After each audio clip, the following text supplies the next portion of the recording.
Hey, are you alright? Don't fall asleep until we reach our destination. Are you listening?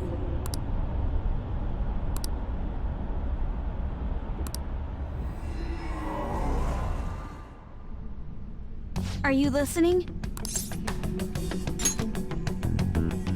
Anyway, we need to talk about how to get out of this situation. Futaba's monitoring of Akechi's phone has confirmed it. He did indeed have an ulterior motive. It's on a completely different level than just that. Not only was he trying to frame us, but he was the true culprit behind the mental shutdowns. His offer to assist us was simply a ploy to frame the Phantom Thieves and kill him. If we go into Sis's palace as he suggests, we'll likely be met by a large ambush of police forces. To think he would be this far gone.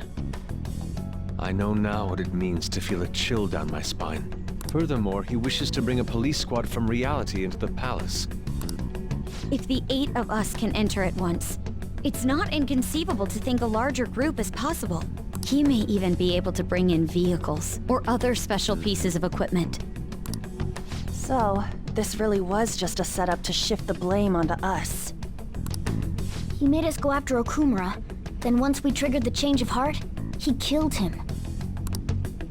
And he told us he had seen the true culprit, but it was him the entire time! The whole time he was working with Makoto's sister, he was really just some homicidal maniac. Come on, we gotta take that bastard Akechi down. Isn't that recording we got enough proof to do it? No. Akechi is merely a tool. His orders come from elsewhere. The grand mastermind behind this all. An unimaginable fiend capable of arranging the murder of a suspect inside of a police station. Unless we find out who that is, we will continue being targeted even if we defeat Akechi. But what means do we have of learning his identity? We'll have to make Akechi say it. Though once we do, that mastermind will likely eliminate us. I think that will be the case eventually, regardless of whether or not we learn his identity. The only reason it hasn't happened yet is because we're an easy target to blame for his crimes. If he realizes that's no longer possible and abandons that plan, he may opt to kill us immediately. Damn it! So we don't got a choice but to go with that bastard's suggestion. But if we go into the palace like we're told, he'll get arrested and then Akechi will kill him. Palace. The palace. Actually, there's something I'd like to say regarding... Aha! We can use the palace to our advantage! What's this all of a sudden? There's a way. A way to get past Akechi and get the mastermind to lay off of us, all while learning his identity. Really? You gotta be kidding me! If he wants to kill the guy, why not let him? That is, inside of a palace. Yes, we could have him kill the cognitive version, all the while believing he killed the real one. Yeah, that's it! It seems that's our only option. Listen close, everyone. I have a plan for how we can carry this operation out. Ever since the death of their teenage leader, the Phantom Thieves have fallen silent.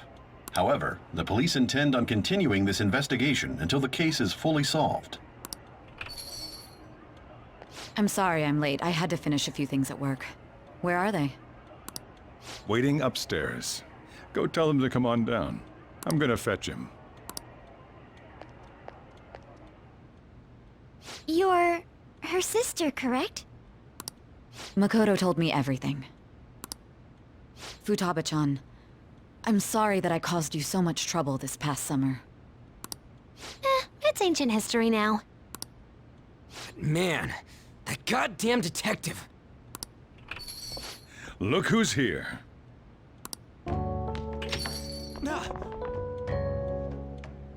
Hey, you big bastard! How have you been?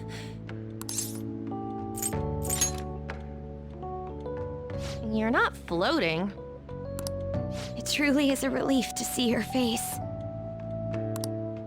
I bet that moron Akechi don't even know we tricked him yet. still, how'd you pull this off? Isn't this guy considered dead? You weren't told anything? I heard my sister brought him here, though. Yeah, she came over in a taxi, dumped him off, and told me to keep him safe. It was right after they announced he had died, too. Almost gave me a heart attack. I didn't have time to explain. Hey, shouldn't we tell Boss what really happened? We wanted to make our enemy believe the leader of the Phantom Thieves was dead. What? What we did was make that enemy kill his fake in the metaverse. Hold on a sec. Enemy? Fake? What are you talking about? The true culprit behind all these incidents set us up. Our goal here was to determine their identity. True culprit? I see. So you guys were going up against someone else. It was Goro Akechi. You knew beforehand that he was the traitor, didn't you? Akechi himself gave us the chance to strike back. He made one fatal mistake. Couldn't you have just said from the beginning that Akechi was the real culprit? That wasn't something we could simply bring up. We couldn't have you suspect Akechi. Besides, neither you nor the other investigators would have believed something like that, would you? True. Akechi was credited with the arrest of the Phantom Thieves. Not even I would think he was the culprit. In other words, you left him alone on purpose. That was a bold move. God, I can't keep up with any of this stuff. So what was this mistake Akechi made? He slipped up in regards to Morgana's voice. You mean a cat? Yes, Morgana can talk. Sorry, was that supposed to be a joke? Oh, our apologies. That's completely true. You surprised? Does that mean he said something just now as well? But you don't understand him, do you? That's how it was for all of us at first, too. When you're in the metaverse, Mona talks like a normal person. Once you hear that and your brain realizes he can actually talk, you start to understand him in reality. It's a change in cognition, most likely. Thanks to Akechi's lame acting, we figured out something was up. When we talked to Akechi at the school festival, he was acting like he just realized Mona could talk. But we already saw him drop a mega hint about it way earlier. Oh, I know a place!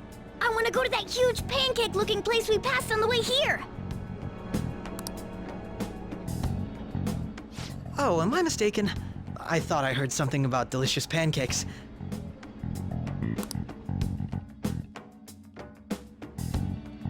Mona was the only one who was talking about a pancake.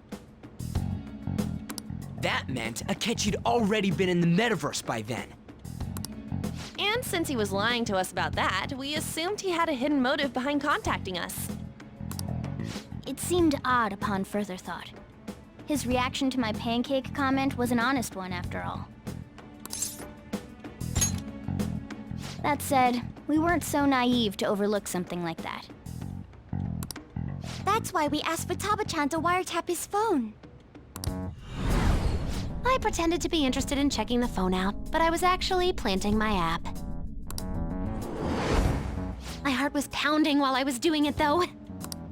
Even that ace detective could never have imagined a program being installed so quickly. Futaba's quirky nature proved to be a great help. That was just an act! After a few days of listening, this confirmed his betrayal. Then I'll guide the police into her palace and have them catch the Phantom Thieves in the act. That would be the only way to arrest them, given their methods. I'll deal with them after that. Let me see. We could say he stole the guard's gun and committed suicide during his imprisonment. How about that? Public security questioning will occur on the first day. And with that room, my task will be simple. Is this for real? Yes, the guard will be one of ours. We'll have to eliminate him after to destroy the evidence, though. So they planned to get rid of that guard from the beginning. Well then, I will make the arrangements the day after the arrest. And thus, the dangerous criminal responsible for the mass mental shutdowns shall end his own life. When he does, you will become a great hero who saved Japan from evil. As will I, of course. I knew he was acting strangely, but to think he was this far gone. He's no ace detective. Akechi is the perpetrator behind the mental shutdown crimes. On top of that, there's someone else commanding Akechi. Someone with great authority. So great that they can order an assassination in a police station. That's why we had to make a move before they did. I see. We baited Akechi into Sis's palace, making him dispose of our leader's fake, but think he killed him. Can you elaborate on that in more detail? What exactly happened in my cognitive world? We're sorry for using you without your permission. Your palace had all the conditions we needed. What conditions? First, we required a place inside the cognitive world that was the same as in reality.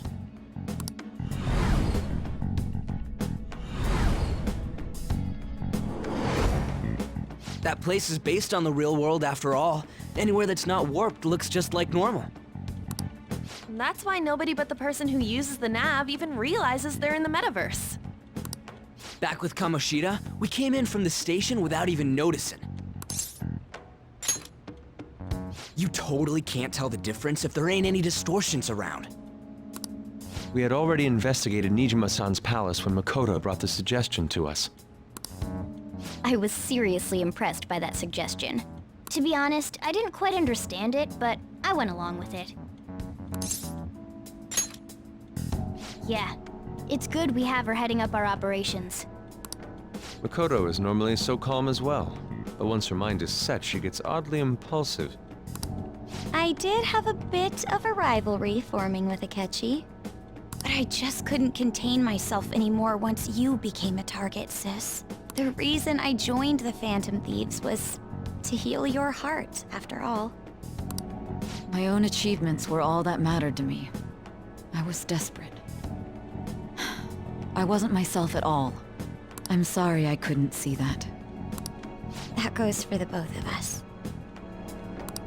We heard from Mako-chan that you were going to do the interrogation, Nijima-san. And regarding its location, I take it you used the data from my laptop? I'm sorry. Go on. There were two things we were able to confirm while we were checking the metaverse. First, our clothes didn't change when we were down in the interrogation room. Second, the scenery and details outside of the palace proper were the same as in the real world. Once we heard that from Makoto, we secretly went to check it out without Akechi knowing. There was also one more thing we absolutely needed to make this work. A perfect cognitive replica of him in the metaverse's interrogation room. Since he had yet to be caught, though, there obviously wouldn't be anyone in that room. Once we saw the casino guests and police officers, we were convinced this would work. They looked no different from actual living people. After that, we just had to work our way into the palace like usual, while keeping Akechi in the dark.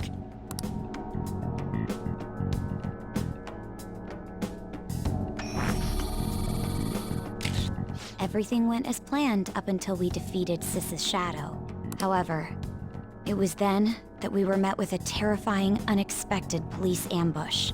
As a result, even though we managed to grab the treasure, we couldn't get it out of the metaverse. Except that was all an act. We had prepared an empty briefcase beforehand and merely acted like we were taking the treasure. This was because we knew the police would be coming for us. We made sure before the operation that the police would be waiting to ambush us. And just as expected, he totally took the bait.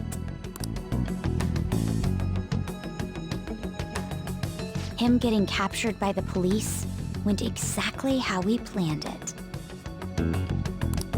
And I had been interrogating him with no knowledge of this. But how did you lure Akechi into this cognitive world's interrogation room?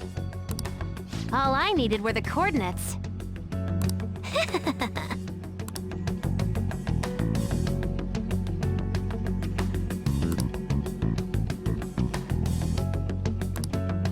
Akechi disposed of the fake in the palace and left thinking he had been victorious. It must have been truly hilarious for our leader who sat idly in the real world's interrogation room. Surely he was acting quite cocky by himself in that quiet chamber. So that's why you gave me your phone. I only took it because of what you told me. It's a shame I didn't have the opportunity to see that for myself. All I could do was try to handle all the messages that started coming to me on his phone. Huh. So in other words, I've been to the metaverse, albeit for a brief moment. In our experience, there is little danger when someone enters their own palace for so short a time. That's the other reason we had him give it to you. We needed you to listen to Alibaba, deceive the guard, and ultimately aid in his escape. By having you head back to the interrogation room, we could return you to the real world as well. I mean, I had to think of some way to keep you from running into Akechi mid-assassination. Huh. Astounding. I hadn't the slightest idea that such a grand operation was taking place within me. I'm so glad he was able to persuade you during the interrogation. Even though we knew Akechi's plan, we were pretty worried about that part. True. Why is that? Without Sis on our side, Futaba's plan and subsequent breakout would have never been possible. That persuasion was easily our greatest gamble. We couldn't consult Sis beforehand. It was absolutely the make or break moment of the entire plan. Still, I'm surprised you could convince me in such a short time. Were you confident you could do it? I see. Either way, I can't believe you went for such a risky idea. If we could just tell you the true culprit's plan, I knew you'd realize the bigger picture. Realize that our leader was telling the truth, and that there was a greater evil to pursue. As a result, we emerged victorious. Then the reason you kept this a secret from me was so you could catch the true culprit, correct? Yes. Plus, you had lost control of yourself at the time. This is stunning. All I can really do is laugh. I've kind of figured out that you guys made Akechi kill a fake. But what did you do about the body? The police never even checked it. Huh? They had a coroner working to ensure his death was reported as a suicide. That coroner didn't take one look at the scene and just passed along a falsified death certificate. The bad guys have that much influence? Murder in a police station would be reckless otherwise. We also knew of a possible conspirator. Thanks to Futaba-chan's messages and the guard's demeanor, I eventually came to understand. And since the higher-ups at the police knew nothing of this, they were thrown into disarray. As a result, his suicide during imprisonment was reported on the news, just as Akechi planned. And with that confusion, he was able to escape with Nijima-san's help.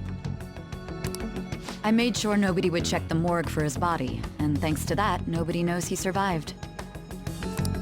Thinking back to the interrogation, though, I can't believe what they did to him. The callous use of violence, and even drugs, is utterly abnormal. If he had lost consciousness and hadn't been able to tell Sis about the phone, he would have died. I'm truly glad you made it back safe.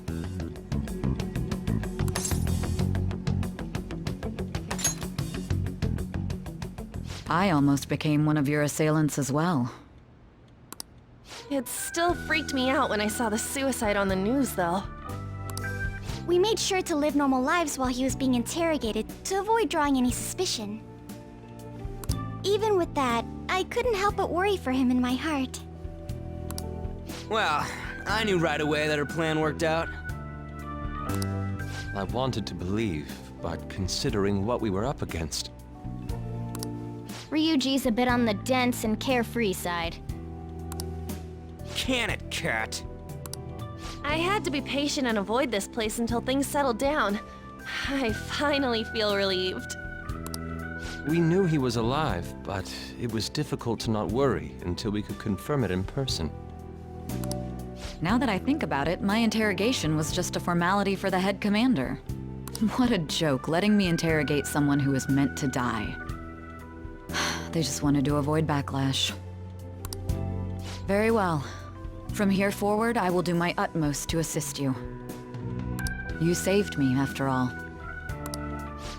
That's reassuring to hear. I'll do whatever I can to help too. Just let me know. Let's take a break for now, though. This old brain is pooped. Oh, and feel free to use the first floor when you guys want to get together to talk. You'll need a hideout where you can be safe. Just say the word, and I'll close shop early. Are you sure? This guy can't leave. Plus, you won't make much progress if people can hear you from downstairs. It's not like this place is the liveliest joint in town. It won't be a huge loss for me. Let us accept his offer. What a great man.